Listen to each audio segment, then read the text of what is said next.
Today we'll be teaching you about enantiomers. They are a class of stereoisomers. In order to fully understand enantiomers, we must first understand stereoisomers. Stereoisomers are molecules that have the same molecular formula, have the same atomic connections, have different three-dimensional shapes, and are interchanged only by breaking bonds. Cis-2-butene and trans-2-butene are examples of stereoisomers. Now we will explain enantiomers. They are non-superimposable mirror image molecules. In order to determine whether molecules are enantiomers, we need to distinguish if they are chiral. Chiral is a term that is used to describe objects that cannot be superimposed on their mirror image. A carbon can only be chiral if it has 4 different groups bonded to it. To demonstrate the term chiral, we will use something a little more familiar.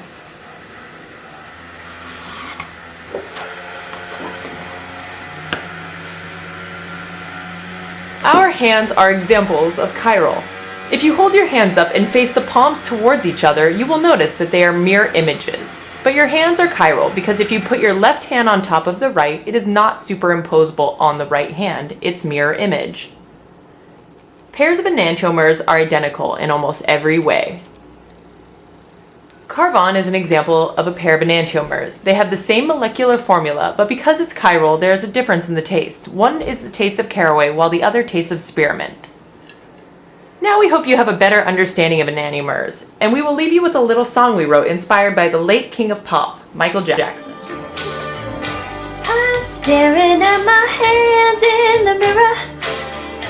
I'm looking at how they're the same. Atomic connections couldn't be any clearer.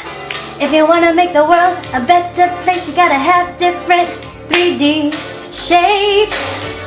Woo! Na na na na na na na na na.